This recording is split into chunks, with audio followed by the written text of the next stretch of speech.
Most people who claim they were destroyed by a narcissist are leaving out the most uncomfortable truth. They didn't just fall into the trap, they walked into it and stayed. Everyone loves talking about how narcissists manipulate, lie, and abuse, but no one wants to admit the psychological addiction behind it. The ego boost, the attention, the thrill of being chosen by someone who doesn't choose anyone. Narcissists don't just prey on the weak. They prey on the hungry, on the people who need praise, validation, or emotional excitement more than they need self-respect. And until you admit that, you'll keep blaming them while ignoring the real problem. You keep opening the door. This video isn't about demonizing narcissists. It's about exposing why you attract them, why you stay, and why you keep repeating the cycle.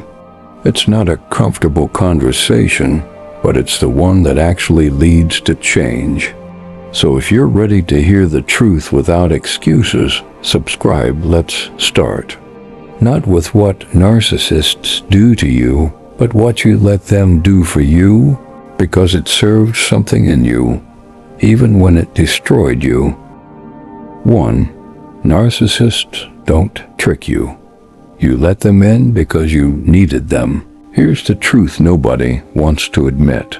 Most people don't accidentally end up with narcissists. They invite them in. Narcissists don't force their way into your life. They walk through the door you opened, holding the exact emotional currency you crave. And that's where the real problem begins. Think about it. A narcissist doesn't start with insults, manipulation, or gaslighting. They start with charm, attention, emotional intensity. They seem to get you. They say exactly what you've always wanted someone to say. And because you need that feeling to be admired, validated, seen, you let them in before they ever do anything wrong. The first step isn't manipulation from them, it's permission from you. People don't usually fall for narcissists because they're stupid. They fall because a narcissist feeds their ego in a way that feels like a spiritual hit. It's like the first time someone tells you, "You're different, you're special. I've never met someone like you," and you believe it, not because it's true, but because you want it to be true. That's the hook. Not the lie they tell you, but the lie you already believed about yourself. Some people attract narcissists not because they're too nice, but because they crave the emotional drama, the highs and lows, the constant attention. Even the chaos feels like passion if you're addicted to intensity.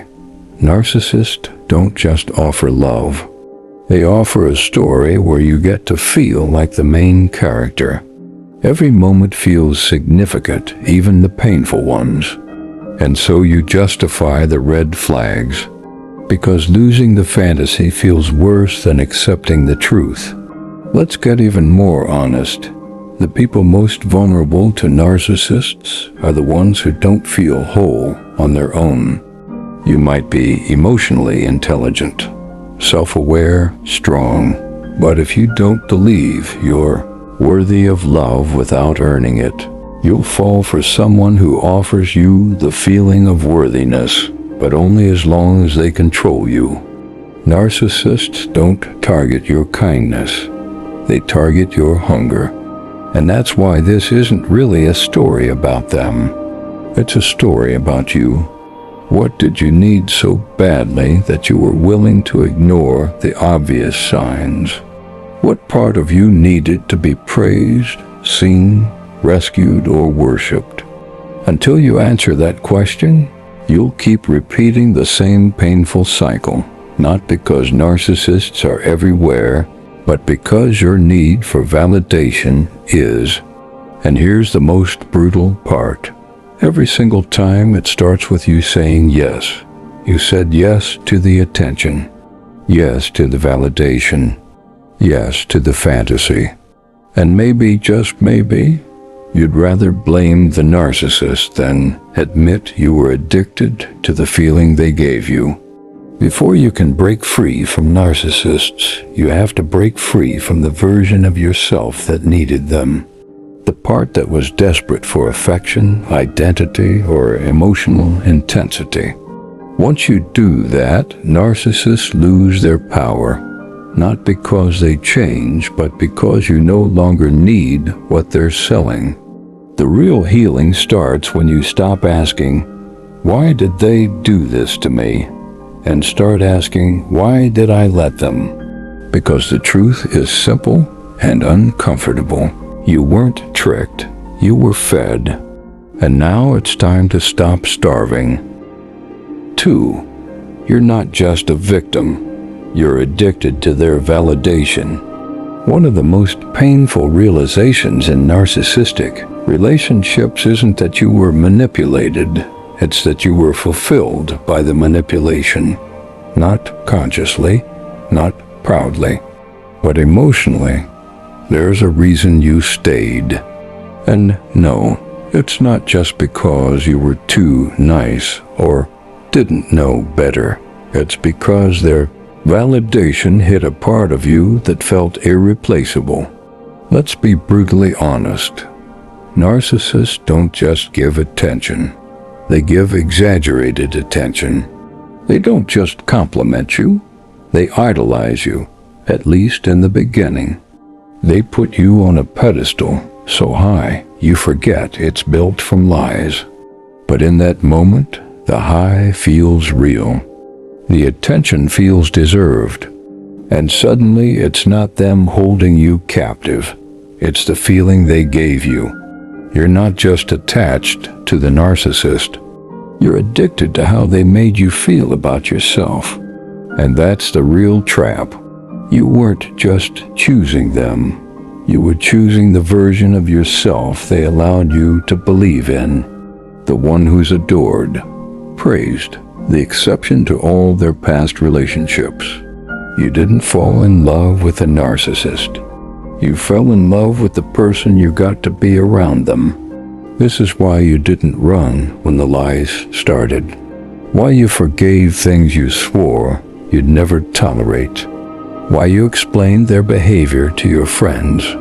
Because deep down, even as they began to devalue you, you believed you could earn back that original validation.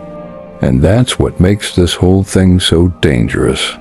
You weren't just being abused, you were being rewarded. Most people assume narcissistic relationships are painful from the beginning.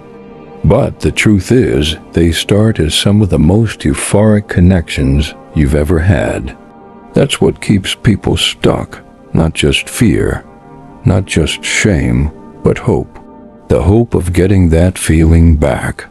The hope that the real them was the version who loved you the most, not the one who tears you down. You don't stay because you're broken. You stay because you're hooked. Think back. When did you first start feeling like you couldn't lose them? When did you start doubting your own strength? When did their opinion of you suddenly become more important than your own? That's not just manipulation. That's dependency. But here's the truth you've been avoiding. You don't need the narcissist. You need the feeling of worth they gave you. And that's what hurts the most, because deep down, you don't believe you can create that feeling without someone else giving it to you. Narcissists don't just wound you. They expose the wound that was already there. The one that says, "I'm not enough unless someone else thinks I am."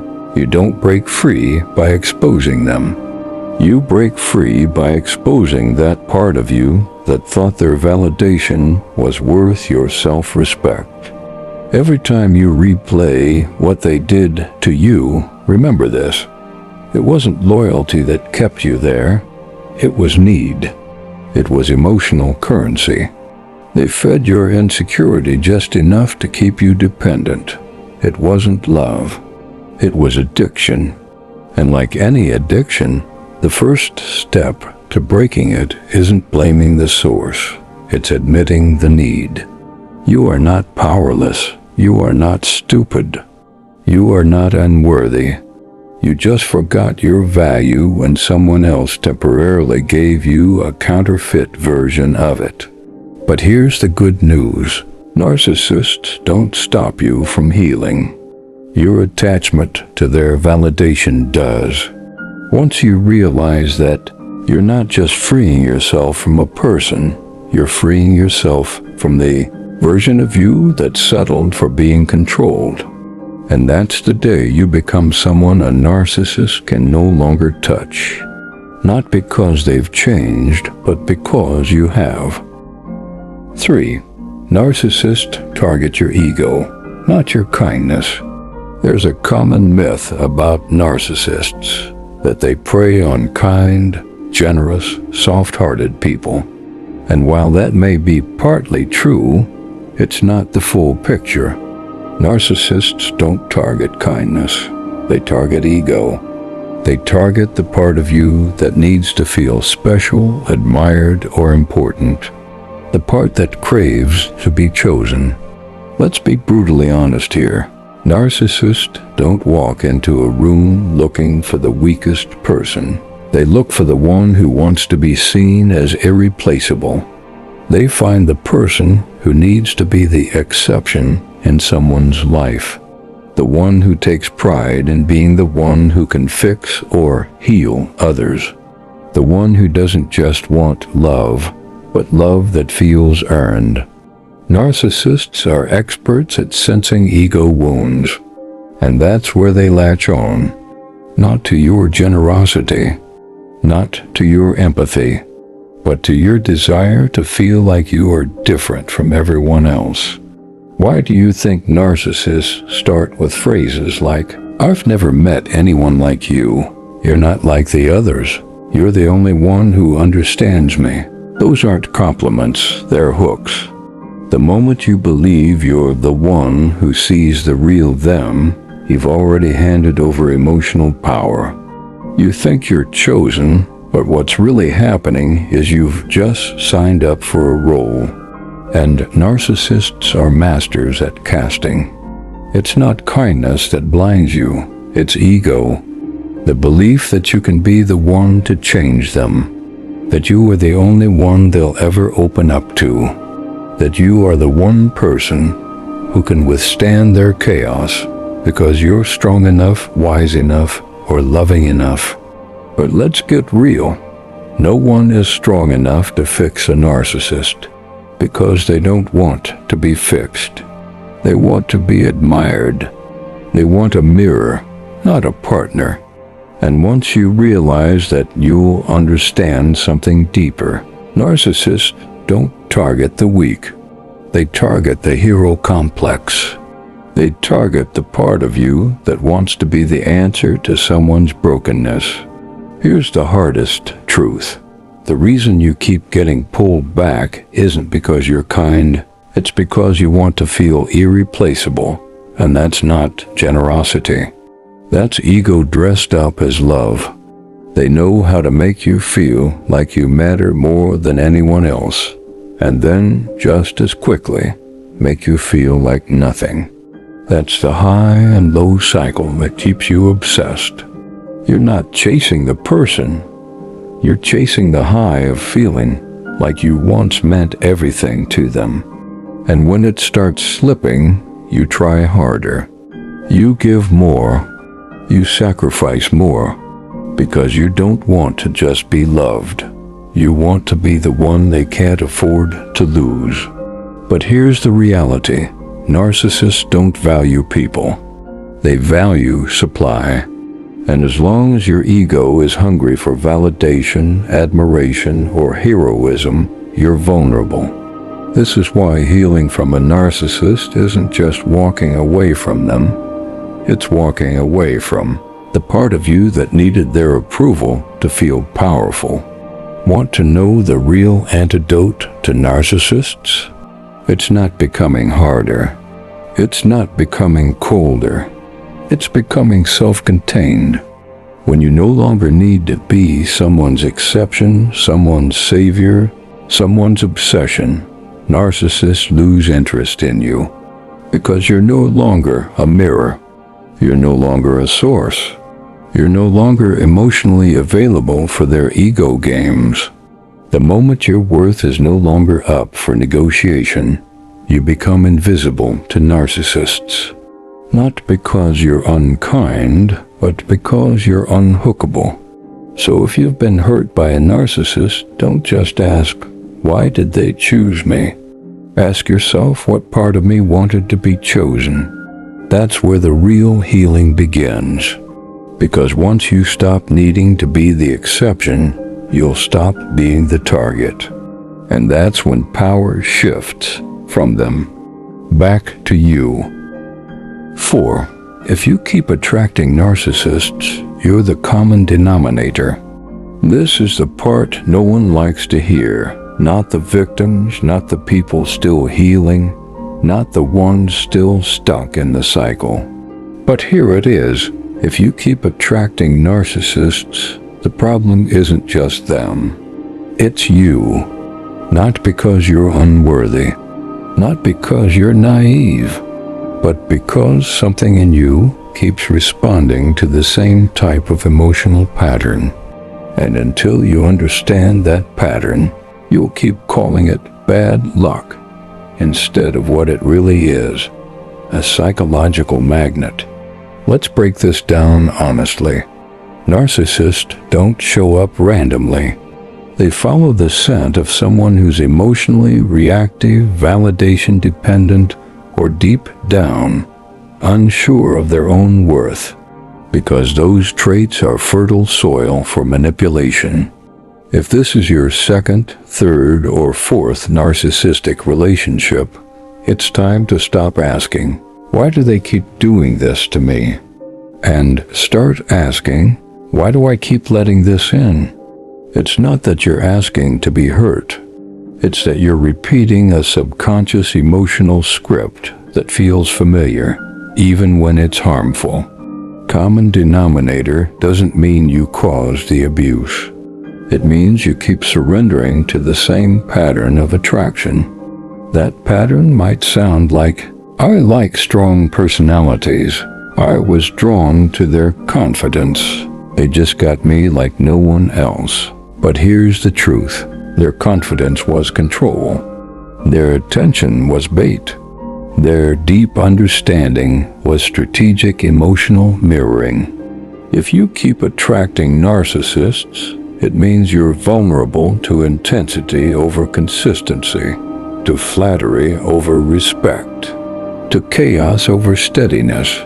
And before you get defensive, understand this. That vulnerability probably didn't start with a romantic partner. It started much earlier. Maybe you grew up needing to perform for attention. Maybe you learned that love comes with emotional highs and lows. Maybe stability feels boring because you've never known love without chaos. The reason you attract narcissists is because they offer love in the shape you already accept. A shape that doesn't require you to be whole, only willing.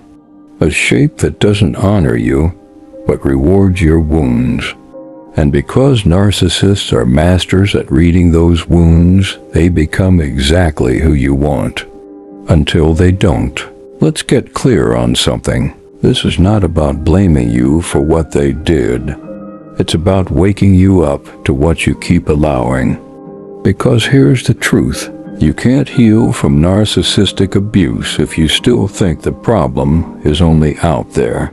Healing starts the moment you admit this. Something in me keeps choosing this, and I need to understand why. And that's where the real transformation begins. Because once you take responsibility for your patterns, not your abuse, but your patterns, you finally have the power to change them. The people who break free from narcissists for good aren't the ones who learn how to spot them. They're the ones who learn how to stop needing what narcissists offer.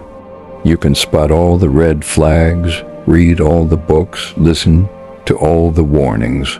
But if you haven't confronted the part of you that craves emotional intensity over emotional safety, you'll keep walking right back into the fire, even when you know it burns. So here's the bottom line.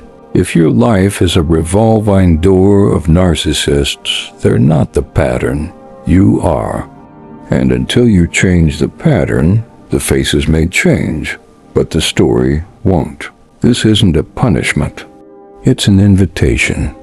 The moment you stop asking, "Why do I attract narcissists?" and start asking, "Why do I respond to narcissists?" everything shifts. From that point forward, you don't just avoid narcissists. You become someone they can't even touch. Because the truth is simple. Narcissists need an audience. Once you stop performing, the show ends. 5. The real narcissist isn't the one in the mirror. It's the one in your mind. Most people think narcissism is a soulmate gone wrong, a lover turned monster, a betrayal from the outside. But the deeper truth is far more uncomfortable. The narcissist doesn't just live in your life, they live in your mind. Long after the relationship ends, long after the manipulation stops, long after the messages are deleted and the doors are closed, the real battle begins. Because the voice that stays, the one that questions your worth, the one that tells you you're not enough unless someone else says so, that voice isn't theirs anymore. It's yours. People talk about escaping narcissists as if freedom is just physical. But what most never admit is that the prison is emotional, internal, psychological. You don't just escape them by leaving. You escape them by confronting who you became around them. And that's the part most people avoid because it means facing a painful truth. The narcissist didn't create the insecurity. They just activated it. And now that insecurity is speaking like a voice in your head. One that was trained to believe you're only valuable if someone says you are. That voice is the real narcissist, the internalized critic that stands exactly where the abuser once stood and continues their work. You left the person, but you kept the story. You stopped taking their calls, but you never stopped taking their judgments. And now the gaslighting is coming from inside. Now you question your own reality. Now you doubt your memories, your strength, your intuition. Why? Because someone trained you to believe that your emotions are exaggerations, your boundaries are selfish, and your needs are a problem. The most dangerous narcissist isn't the one who lied to you. It's the one who convinced you to lie to yourself. To say, "I'm okay," when you're broken. To say, "It's not that bad," when you're suffering. To say, "It was my fault," when you were manipulated. People spend years recovering from narcissists by trying to understand them. They read books, watch videos, learn the traits, study the patterns, as if the power is in knowing the enemy. But the real enemy is often not the narcissist at all. It's the part of you that believes the things they made you feel. If you're still hearing the voice that says, "You're not good enough," you'll never get better. No one will care like they did. You'll always be alone. You're not in a relationship anymore, but you're still under influence. Not of a person, but of a program. Healing isn't just about rejecting the narcissist. It's about rejecting the version of yourself that they built and called love. And that's where the real work begins. Not just asking why they did what they did, but why you believed it. Not just asking why they left, but why their absence feels like a loss instead of relief. The real narcissist is the internal voice that learned to speak with their tone. And until you replace it with a voice that is your own, compassionate, real, and consistent, you will always feel like you're living in someone else's judgment. So here's your wake-up call. You're not fighting a person anymore. You're fighting a legacy. And the only way to kill that legacy is to become the voice the narcissist said you never could be. The voice that calls you worthy without permission. The voice that says no without guilt. The voice that lives without apology. This is the battle that separates the people who survive narcissists from those who transform because of them. Because freedom isn't when the narcissist leaves your life. It's when the narcissist leaves your mind. 6.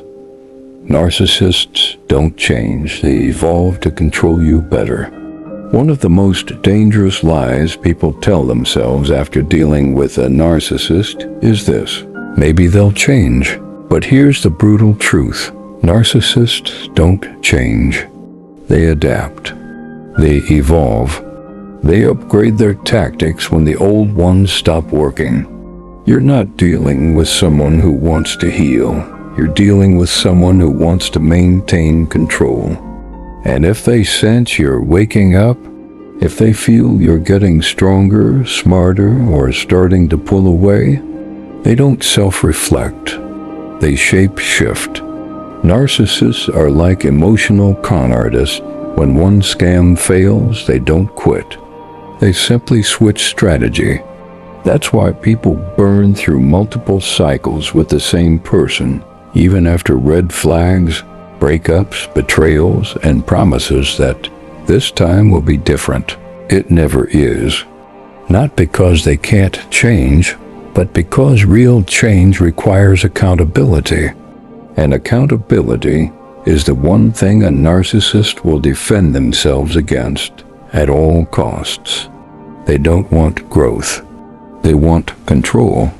And if they can't control you the old way, they'll find a new way. They will reinvent themselves. They will mirror what you want.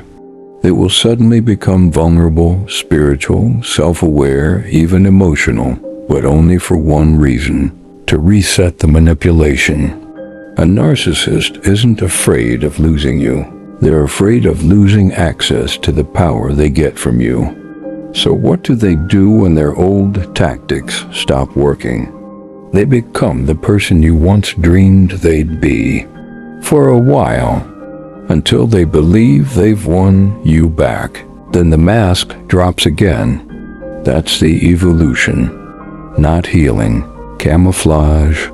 The most chilling part is this: a narcissist learns you. They study not just what hurts you, but what heals you. Not just what scares you, but what comforts you. They twist both. They'll play the villain when power requires fear. They'll play the victim when power requires guilt. They'll play the soulmate when power requires attachment. Every version is strategic. Every apology is calculated. Every tear is weaponized.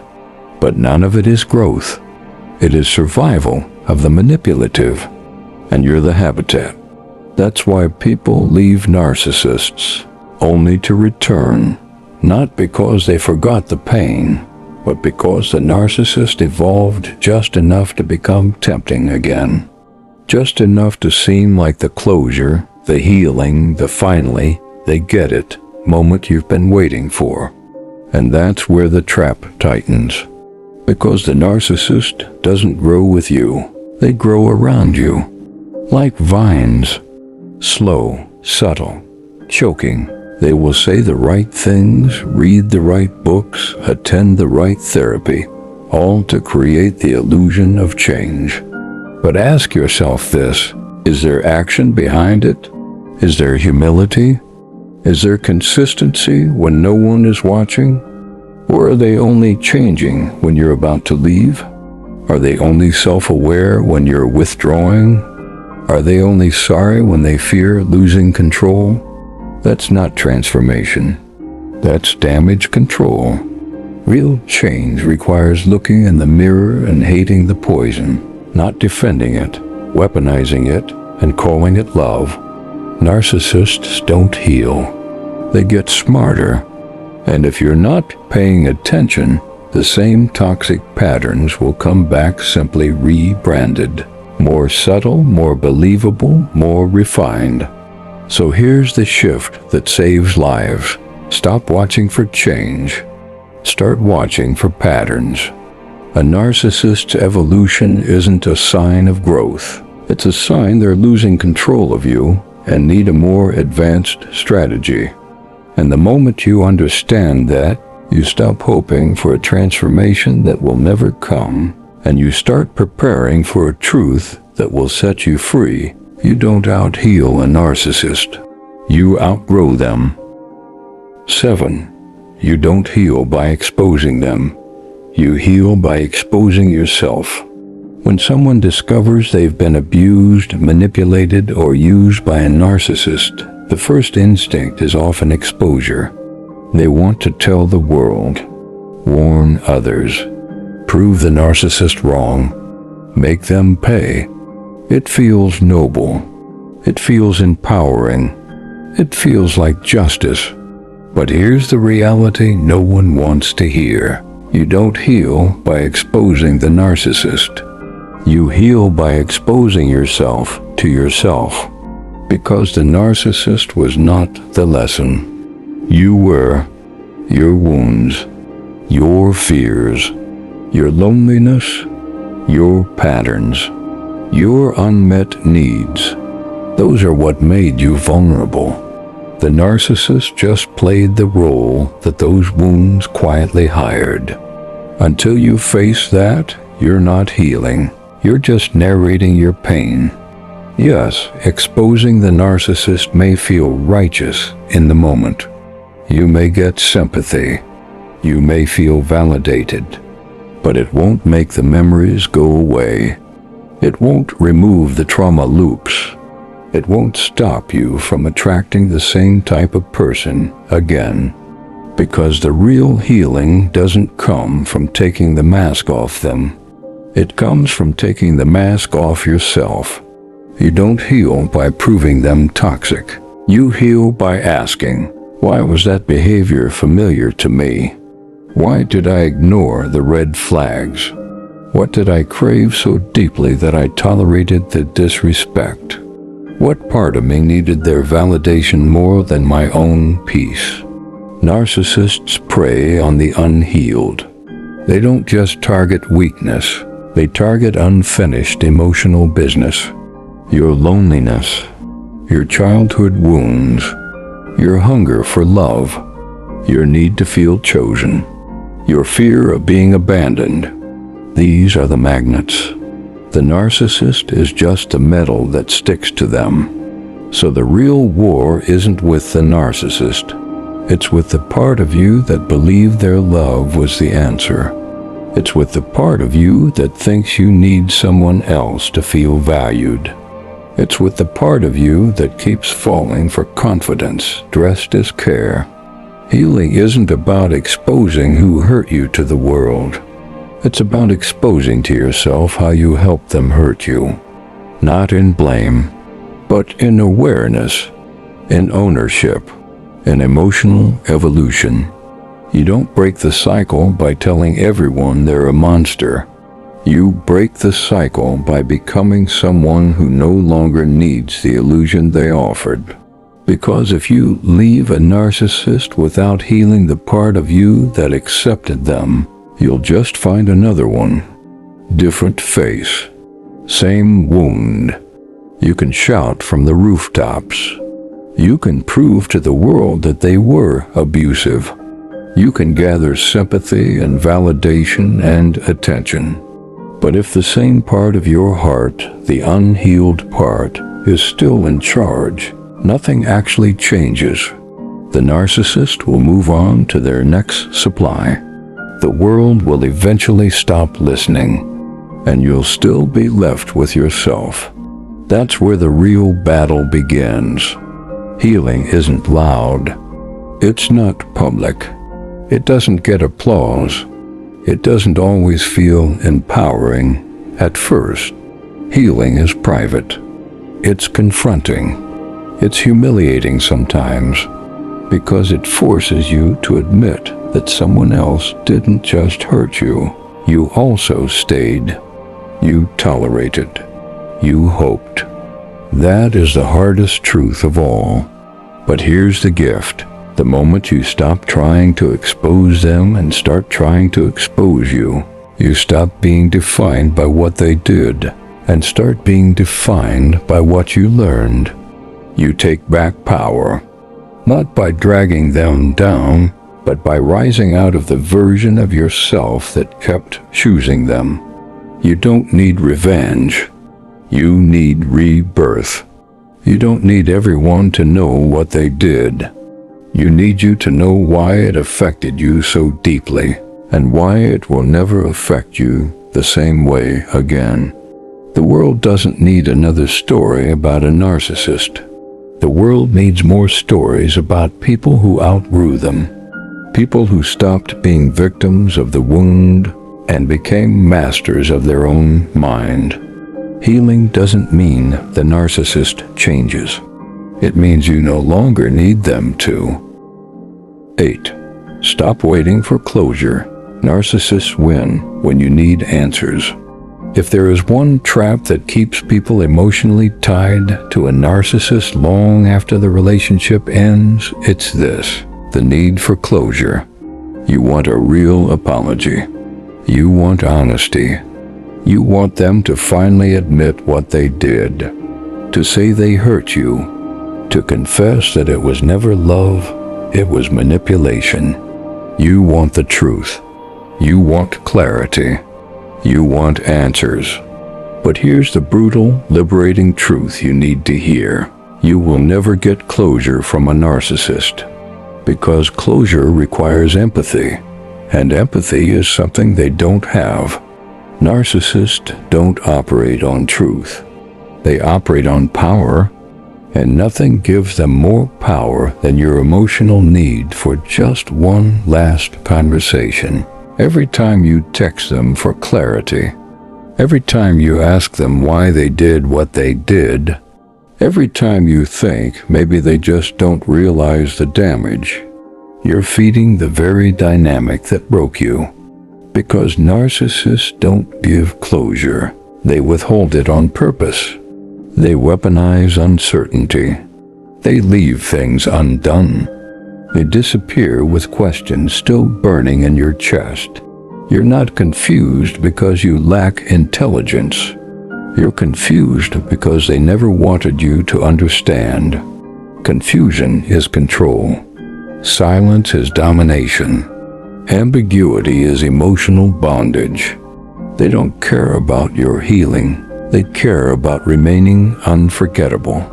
As long as you're still thinking about them, still dissecting what happened, still trying to figure out who was the real them, they still own space in your mind. And for a narcissist, that's victory.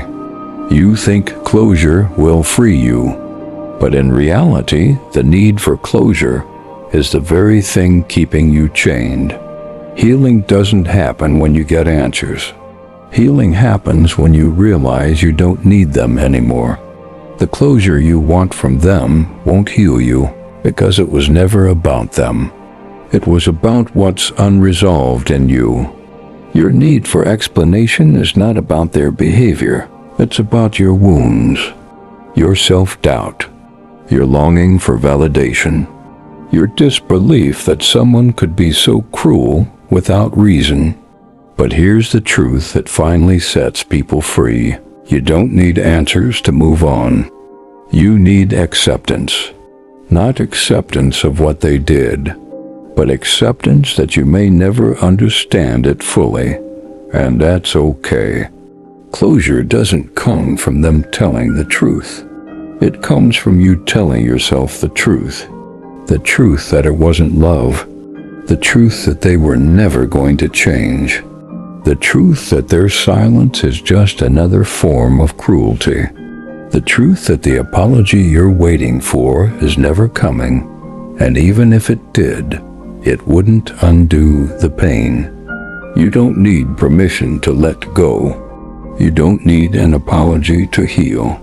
You don't need answers to move forward. Because real closure isn't something you get. It's something you decide. The moment you stop needing the narcissist to explain their behavior loses its power over you. The moment you stop waiting for just one more conversation, you stop giving your healing away.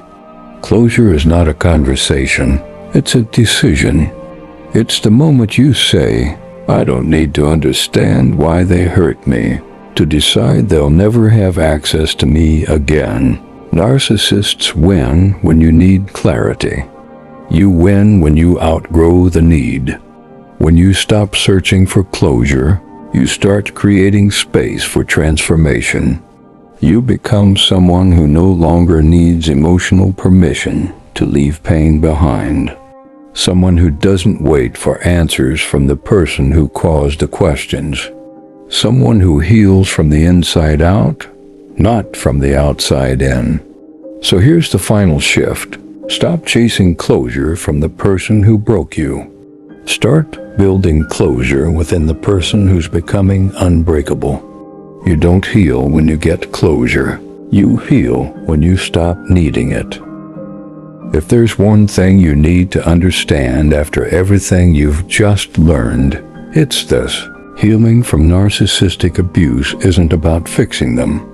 It's about freeing you. You don't need them to apologize. You don't need them to understand. You don't need them to change. You don't even need them to remember you.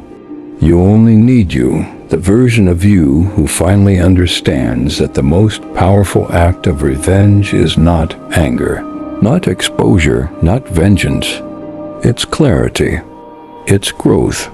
It's indifference. Every time you choose peace over chaos, self-respect over attention, truth over fantasy, you reclaim another piece of the power they tried to take from you. Because they didn't just hurt you, they woke you up. And now the real work begins.